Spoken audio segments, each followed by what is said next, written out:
怎么知道你会不会骗我？我不会骗你的，因为等一下，我问一下我妈。啊，你这不用，这得问一下妈妈了。喜欢你很久了，要不要在一起？类似这种。哦，你好得意啊，我好中意你。哦。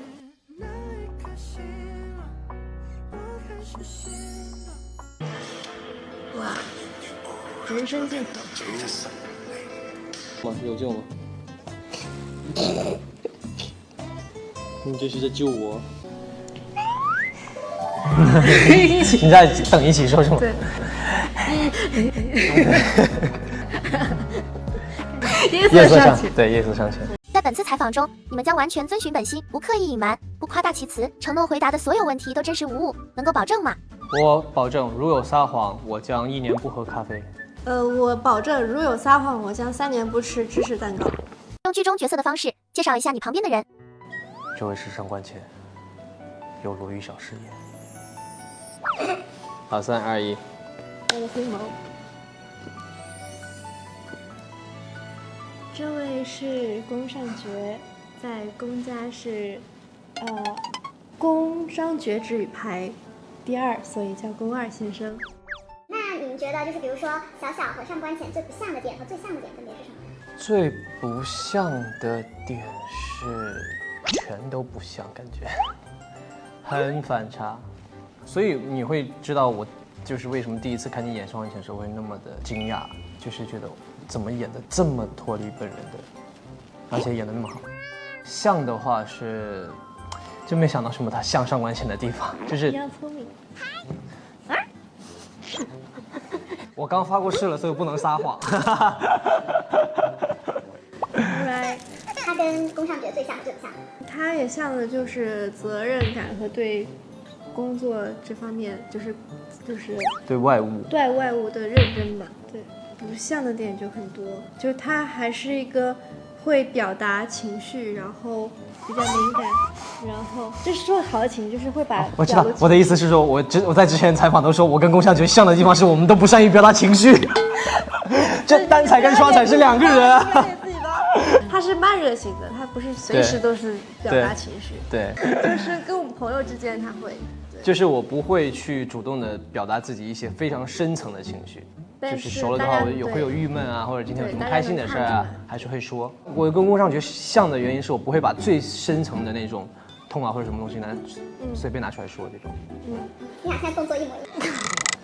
这相评价一下对方是合作过最怎样的男演员和女演员？最上官浅的女演员。最宫上角的男演员。天选上官浅。天选宫上角。2位在剧中是什么关系？相爱相杀的夫妻。纯爱，牢笼里的空气吧，因为他们自我束缚太多了。其实空气是稍微可以自由的进出牢笼的，他们可以变换自己的形态。其实牢笼锁不住他们的，但因为他们对爱的懵懂和一些自以为对的偏见吧，让感情目前走到了这一步，就是不得不分离这一步。其实更多是自己给自己2个人给自己所上的锁。你把它升华了，就又有同病相怜，然后又有幕墙，就是因为2边的人都不愿意表达就是真实的情感，所以2个人都想试探着先从对方的口中听到。是不是因为他们太相似了，所以从目前的结局来看，好像没有那么美好？其实我们都很懂对方，也都知道对方面具下是什么样子的，但是我们2个永远都说着一些伤害，也不叫伤害吧，就是我懂，就是把对方推远的一些话。对，但是内心其实想抓住的。你们俩是 BE 美学的爱好者吗？我是喜欢看 BE。我觉得 BE 更能打动我吧。所以呢，宫上角和上官浅目前这个结局你们还挺喜欢的。就是也不是强行去喜欢 BE，而是他们的关系只能走到这样的结局。就是目前对他们来说其实是 happy ending，他们2个能生离，或者说能此生还能再见。他守护了宫门，然后我也暂时是自由的，所以都是个 happy ending。你们希望上官浅和宫上角可以有个怎样的结局？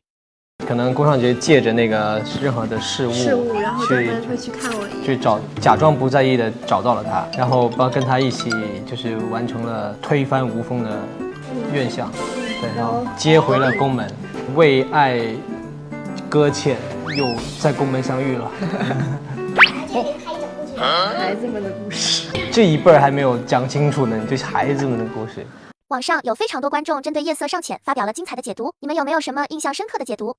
有很多观众很厉害点在于，我们可能当时隐晦的想要表达的，或者说自己心里知道，但是他们也看出来了，所以我觉得这一点很厉害。其实有时候我们看到很多一些评论，都会觉得很惊讶，就会觉得哇，他们分析的这么好，对，他们分析的这么细致，然后感觉这样也是说得通的。我给您挑几句啊，这是让我非常印象深刻的几句那个解读。宫上角和上官浅都是两个人清醒着在沉沦。就是我们不仅沉沦，我们还要抽离。我觉得这句话很有魅力，它的气质是像这个两个人的气质的。但是我们背负东西，让我们其实感情会更复杂。对，但其实两个人有很多不清醒的时候。宫上角和上官浅真的爱过对方吗？其实，在当时表演的时候，你记得我们就是会去给他们不设限嘛，甚至他演的时候，当时他都说不会告诉我他演的是什么，他心里感受可能只保留在，他连导演都不说，他只保留在他跟上官浅之间。导演我在最开始开机之前的时候，他就一直在重复问我一个问题，就是你觉得上官浅什么时候爱吗？爱过吗？然后也会问他什么时候爱的。最开始可能很多的设定对于上官浅来说，他就是个清醒、独立的一个人设，他就是时刻保持自己的任务的。但是他碰到我了，对，所以就是所有东西就是导演就是，看不透，就是所以这就是最好的。那现在剧已经播完了，在你跟上官浅这个角色的交流中，你觉得他爱过宫上角吗？我告诉你，死也不说。对。但你在别的地方承认过了，是吗？肯定，因为我只是说我的眼泪是真的，就是有后面眼泪是越来越真。对。什么意思啊？为什么表达这么含蓄啊？现在，倒不是之前说爱过的时候了。宫上角老师是有的，宫上角这方肯定是有的。那他能感受到上官浅对自己是真的有爱过？他如果能明确感受到的话，他就会更勇敢一点了。他也没有多少感受到宫上角对他的爱的，说实话，两个人都是爱给自己看的。对，就之前那句话说我们在无人处爱对方。对，都在很努力的去压抑自己这种情绪吧。因为可能人没有看到就输了。所以你现在承认是爱过的，对吧？今天就非得要一个答案。没有，我替宫上角问的。是什么吸引你们接下了这个角色？人设，还有导演，还有对手演员啊。剧本很完整吧？是的。人物的身世，每一个人的脉络都会很清晰。我们有时候经常演戏会需要带入自己曾经有过的情绪再去演，在这部剧里，我们只要想着身边的演那个人的演员就行了。人物完整到让我们不用去带入人物，就想着那个人物，其实就已经足以让我们落泪，足以让我们去想保护或者想笑、想哭这种情绪。其实我觉得最难得的一点、可贵的就是我们真的云之羽，就是基本上所有演员，就是所有人都是很爱自己演那个角色，就是大家投入很多情感和真心的，就是作为那个角色活过。然后导演也说过，说他会真的感觉到我们所有人是真的存在过，对，就是他真的存在。导演在邀约演员的时候都有说，想帮他留下他在20多岁的时候最美和最帅的样子。在邀约你们的时候有没有提到过这个？我没有，但是确实导演记录下我20几岁最美的时候。但其实我当时也有主观这个意识，导演没跟我说这个事儿之前，我们都有知道他的审美，对，我们都相信他，就是细节把控太强了，就是他所有东西他都要极致的美学，所以我们就很欣赏他这一点。然后吃炸鸡被导演抓呢？那是摆拍。但是导演他是会通过一些让你舒服的方式去提醒你的，对，他不会说啊你今天不能吃那个，明天不能吃那个，他会说哦今天你有点肿啊，有点胖啊，或者怎么样去这种提醒你，然后你就知道啊自己确实上进。瘦了的时候他会真的非常夸你，然后就会让你自己去知道啊，你在这部电影在这个光下是足够健康的瘦是会更好看一点，然后你自己就会更加的去运动，更加的去把控自己的饮食，所以这也是我们卷起来的原因。对，导演走的是一个鼓励式教育。对，我们就会互相比，就是把自己的那个监视器录的画面甩到群里说看绝美，然后他们就会说我也要。你俩谁比较卷？他。我们男生都挺卷的，卷的方式不一样。他们当时天天去健身房，对，然后都穿着灰裤子。大可不必，碰巧而已。就是他们就是碰巧都穿了灰裤子去健身，然后就有一个灰裤子天团。没有，就是我们几个基本男生基本男生都会。团购的裤子吗？不是，就碰巧有一天大家都穿了灰的运动裤，然后对，已经去。拍了一张发群里。知道要和对方合作以后，第一反应是什么？太过激。我没有啊。哎，怎么是他呀？是吗？进组之后，然后是弟弟跟我说的。当时我一看就，哎，我好像看过他的戏，然后一看是演序言的。对，就小时候就看他演啊，就那人，就那谁啊，知道了，好吧。但是他序言里确实演的就是张力啊，还各方面细节，我觉得把控的特别好。就我自己当时是觉得那个人物很带感的。谢谢。现在更带感。不一样的带感。谢谢。我是进组之后才知道他，当时看到他，就像我说，对他第一印象是非常单纯可爱的。然后我当时会在心里有一点点疑问，说他到底能演好上官浅吗？就是上官浅是在我看剧本的时候是一个这么的妖娆、这么的妩媚、这么的性情的女人，我终究是这么的可爱单纯的一个人。直到那一天，就是我说的第一天，她演戏给我们看回放的时候，她去取药房回头。那一个镜头，那种就是风情万种的感觉，跟他本人真的，就是给我感冲击很大。然后我觉得哇，他居然演的比我想象中还要好。然后我就觉得，你的画面也是。我第一天你去拍的时候，我就在监视器，我去探班了。然后我就一直在夸，导演也在夸。对，谢谢，互相恭维，互相成就。小小对那个陈磊的初印象和后来印象有什么变化？他初印象就感觉是那种一丝不苟，对工作非常认真的那种。就是一定要完成，比如说你要运动多少圈，你就一定要做到。但是后面就会发现你有很多很可爱的部分，就是你生活中，就是他可能你是一开始会觉得我是离经偏很强，然后一丝不苟那种人，到后面会发现其实是吗？会，你也会放过一下自己，放过一下自己，对，也会有放纵的时候的。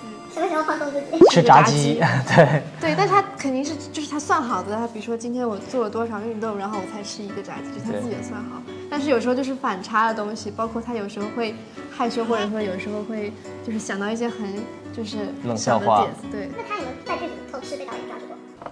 没有吧？没有吧？因为我只给导演发我运动的东西，然后我偷吃我都偷偷的。只有我很不经意的说，好不容易吃个东西就被抓到了，每次就好不容易喝杯奶茶。你应该学上官浅啊，在导演面前一个样。运气不好。名场面浴池戏有什么有趣的幕后拍摄细节吗？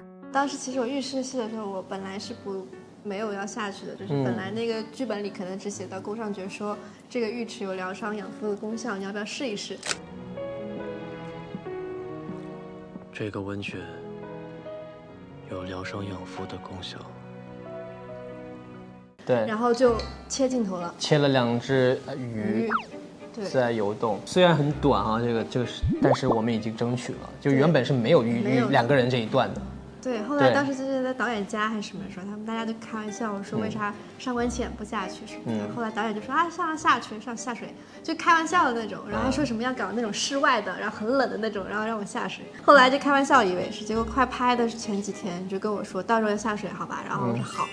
对，然后就下了，而且是很舒服的室内，真的是温泉。我记得比较印象深刻的是，因为我当时前面大部分都是我自己泡在浴池里，因为想到要露身材吧，就会想冲一下血，想维持一下，然后我就会先是做了很多俯卧撑，然后再下水吃。下水吃之后呢，我会拿一个弹力带藏在水里，然后开拍的时候就很冷酷，看抽出来。然后就疯狂运动。他本来以为要录很多，不是对我本来说我都准备好了，以为要露很多，结果导演说你下去点，再下去点，再下去点，再下去点，然后最后好像只露到这儿了就。但你在现场拍摄前还拿一个镜子在那边照自己。这个也蛮好笑的，我刷到很多人发声，什么宫2开屏现场，宫3开屏。然后我看小小那时候就 VIP 位，我就因为现场有人在逗他，花痴嘛，准备建群他。刷2维码进群。你们心中上官浅和宫上觉的名场面是什么？我觉得还是分别那场吧。分别。世上的来终觉浅，下笔却苦涩难言。小人爱恨太痴缠，心却留一半。这2个人一旦在一起，就很多较劲儿，很多蛮丰富的。对，因为分别那场完全真情更多一些的一场戏。然后分别那一场有太多的痛苦和觉得会可能某一刻会讨厌自己太过于理性吧。有很多很难说出口的字眼都在那一场说出来，包括外人啊或者任何东西啊，这种事儿其实是他很痛苦的，就需要很大勇气去说，情感浓度很高那一场。既然你们俩都说了分别那场戏，能不能角色互换，然后来演一下这个名场面？公司都抛弃我了，我为何不走？无量流火绝对不能落入外人之手。哦，OK，我怎么知道你会不会骗我？我不会骗你的，因为。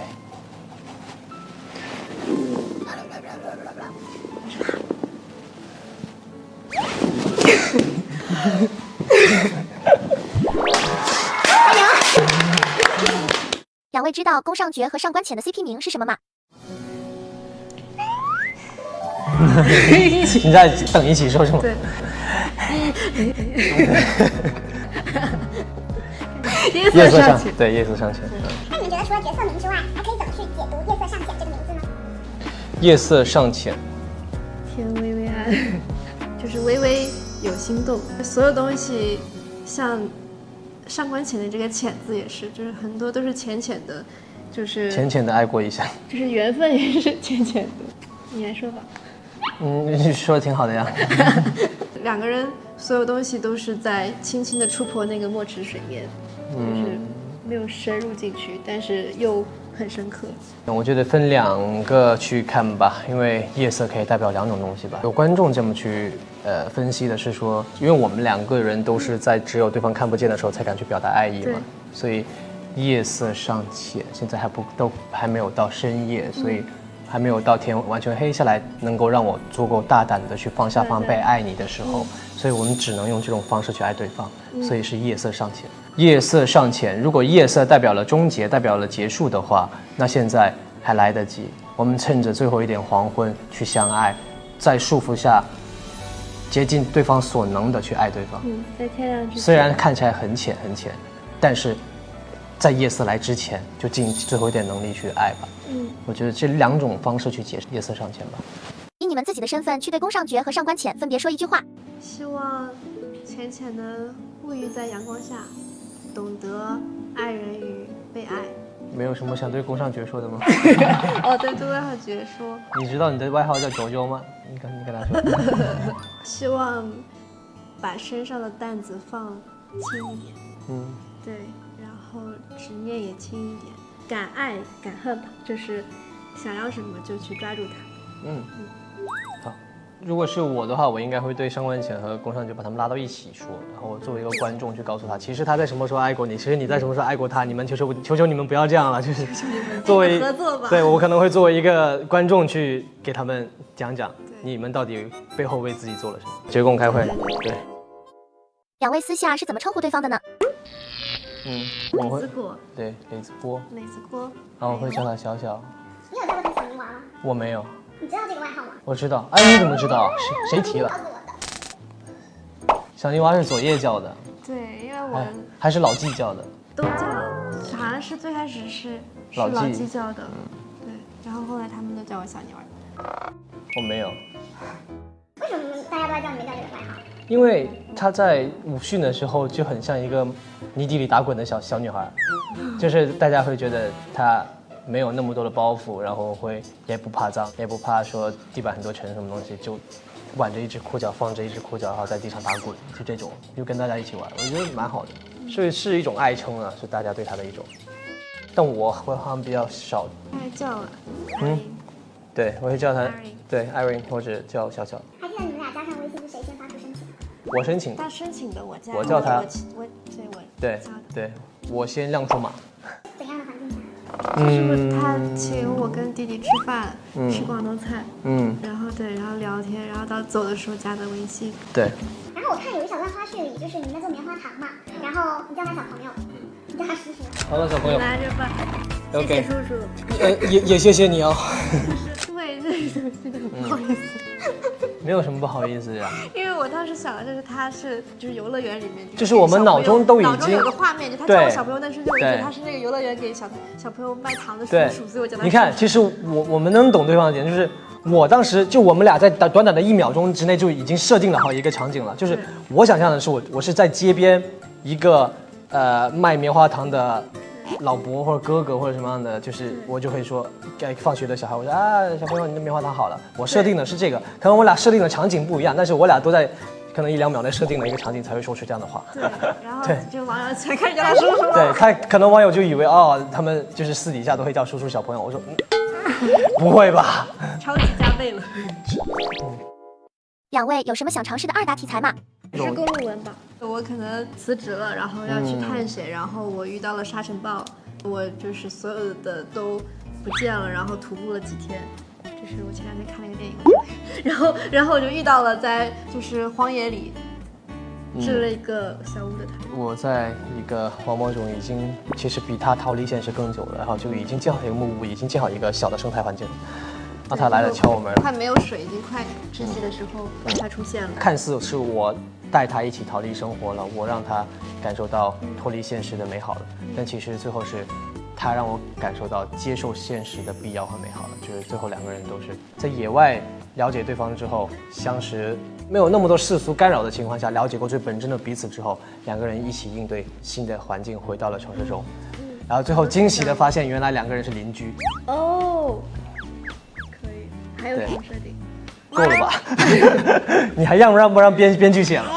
有看到一个网友说，希望我觉得我们适合演那种70年代，什么清华大学的建筑系教授，80年代， 80年代，对，好吧，80年代，教授和学校里的就是什么学生呢？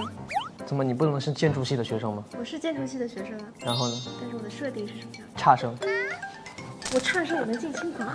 清华里的差生。那你俩都这么喜欢公路文，是因为公路文这种比较自由的气息、自由的这种气质，是你们俩理想中的爱情吗？就是有世俗，然后也可以说走就走吧。因为可能我俩都会有一点喜欢艺术吧，但我觉得艺术就是很不被束缚的一个东西，然后就是他会更希望飘逸一点。希望导演们早日看到你们对公路文的向往。程磊可以粤语说一句夜色降临前接你吗？两位能不能用自己家乡的方言教对方一句爱称？夜色降臨前接你。也是跟我前。他骂人了，他说亚西，亚西降臨前接你，什么意思啊？什么意思啊？对我有意见现在。你能不能教他一句粤语来回一下这句话？你说的那句是什么？你当时评论那个。太阳下山前记得来接我。太陽落山前記得嚟接我。太陽落山前記得嚟接我。太陽太陽啊，太陽落山時記得嚟接我。接我。能拿几分就能及格吗？跟我差不多。然后小小，我们找回主场啊，用上海话教他说一句。然后我上海话，等一下我问一下我妈。啊，你这不用，就用你自己所识的。不行，这得问一下妈妈了。所以阿姨的上海话很好。local。等一下，马上。OK， 马上。你喝口水吧。就流程。A few moments later。歡喜呢交關辰光了。歡喜呢交關。帶朋友要不要來一朵？這個是愛稱嗎？不是，就是我喜歡你很久了，要不要在一起的意思。哦。怎麼爸爸都上場？我問我叔叔。我愛侬愛到骨頭裡。上海話這麼難的嗎？侬老嗲哦。我老請侬了。我老請侬了。就是侬老嗲的，侬老嗲的。你老爹呢？侬老嗲的。侬老嗲的。侬老嗲的。怎么骂人？你很嗲，就是你很嗲。嗲，對，然後。真的嗎？對。我很喜歡你，我老歡喜你。你好得意啊，我好中意你。哦。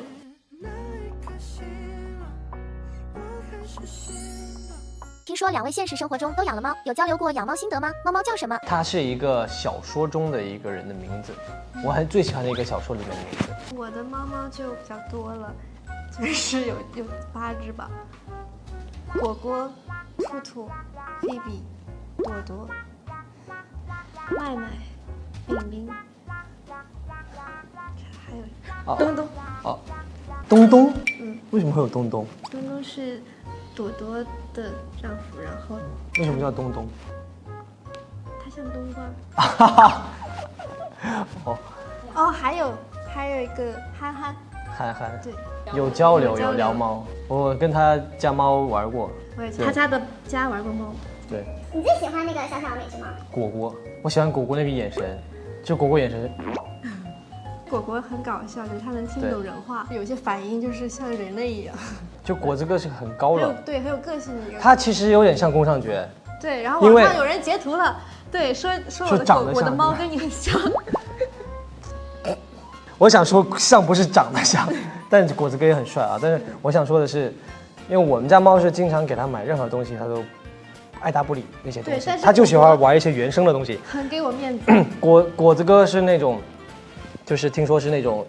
什么都会玩，对，就是给他啥他都玩，带着很高冷的表情去满足主人所有愿望。就明明这东西不好玩，他就玩一下吧，玩一下吧，就这种。果子哥他就会在暗中保护我，他随时跟着我，但他不会来打扰我，他就会在暗中看着我，或者在床边睡觉啊什么，他就从来不会像别的猫那么冒犯我，就是冒犯哦，别的猫听到也多伤心。你这么说起来，你真的很像养了一只猫界的宫上角。对啊，它是统领整个家里，对，就是它是有一个猫是有一个阶级，对，这样说还真的越来越像了。是的，挺好的。两位都是学设计出身，有没有互相切磋过设计方面的内容？就是我去他家的时候，我们好几个好朋友，然后一起。对我家会很偶尔的来一次文艺性聚会。他家真的什么？真的就是去我家的话，就是真的很夸张，就是大家都想不到会有这种聚会，就是。大家不自觉拿出自己才艺了，这个会弹钢琴的就在我家弹钢琴，然后还有些人坐在沙发上刷手机或者看电影，然后就有一个人在旁边伴奏，还有就是我们还有人在做饭，然后做完饭之后呢，闲的人就会上去画板画2笔，就对，然后大家就会互相画，然后那一天晚上大家轮流的没事就去画2笔，最后一幅画形成了，然后所有人在后面签名，对，所有人在后面签上自己的名字，我还蛮喜欢在我家聚会的那种氛围。程磊平时是一个容易害羞的人吗？分情况，我觉得还好。那天是真的热，真的热。应该是真热。对。嫂嫂，嫂子，差不多了，好热。哇，到我是吗？一下子脸就歘热吧，就突然很热。那你们俩在现实生活中谁更 I 呢？我是外表 I。我是内心 I， 我是假 I， 他是假 E。有时候我会去主动交流，我会去怎么样，但其实很多东西是我知道社交规则该这样，我才这么去做的，并不是我自己想要去这样做。但其实有时候我被社交规则被逼着去迈出这一步之后，我会发现有时候会感谢这个社交规则，不然的话我也不会主动加你跟弟弟的微信这种。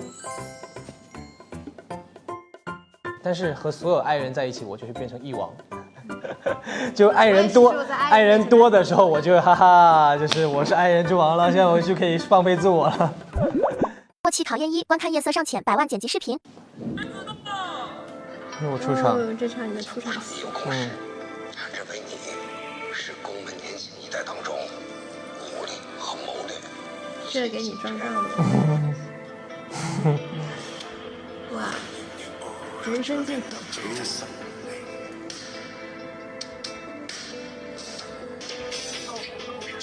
为什么我出场会带风呢？是我自己吹的吗？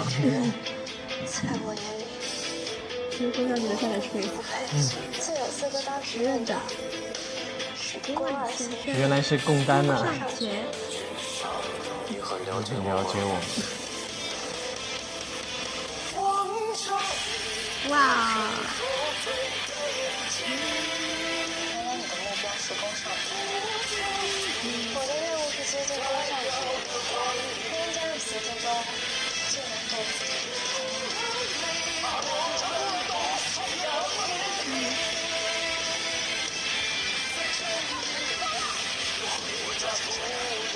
我歌词。那如果你们来剪《夜色尚浅》的视频，会怎么来剪？然后用什么 BGM？ 用旋律，旋律就是一个万能的一首歌，旋律响出来登场。我可能会用没有人声的歌曲吧，然后去，用电吉他或者用一些，古典乐啊，去把所有的相杀的镜头叠到一起，然后去很快节奏的在鼓点上去切换，啪啪啪啪，每一帧都是互相伤害，他伤害我，我伤害他，嘣嘣嘣嘣，到一个音乐最高点的时候，就突然间所有音乐消失，变成一个离别的慢镜，就是在所有伤害达到最顶峰的时候。出现的第一个画面是要离别的第一个画面，然后就只剩心跳声，嘣嘣嘣嘣嘣嘣，然后越来越慢，在每一个心跳声的过程中去闪回一帧帧相爱过的画面，然后到最后再放一个初见的就结束。我觉得可能是把我们俩对外和对彼此剪个对比吧，以对旁人的态度去烘托这两个人其实已经很爱对方了。对，然后可能一个倒叙的方式。默契考验2，夜色尚浅，共创绝功全家福。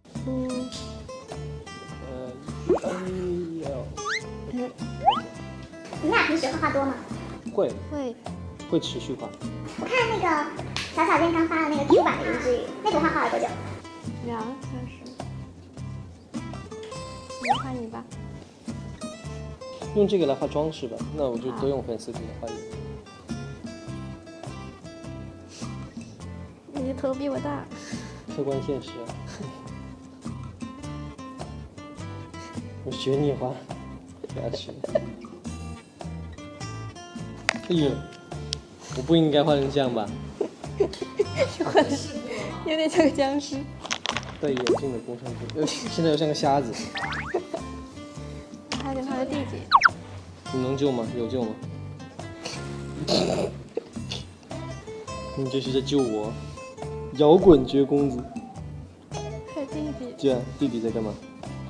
弟弟刚放学。可以展示吗？这是我自己画的。我们画的自己。他自画了自己，然后我画了他画弟弟。就是杜鹃和月桂。给这幅绝功全家福打几分？98分吧。98分吧。默契考验3，合唱《夜色尚浅》角色曲中绝浅。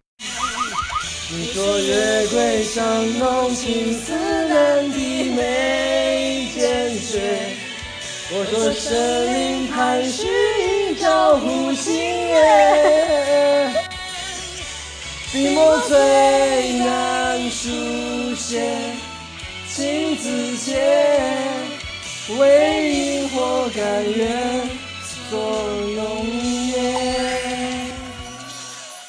经过今天的验证，陈磊和卢玉晓的友情默契指数为100，每个没有一点关系。来，给你送点脑子。经过今天的验证，陈磊和卢玉晓的友情默契指数为100分哦。接下来是我们的友情宣言。月桂代表着胜利，这才是我喜欢月桂的原因。喜欢都是后天的，没有谁生来就喜欢谁。等等，你可知道杜鹃花的花语？知道，我永远属于你。一会儿再走，帮我做模型吧。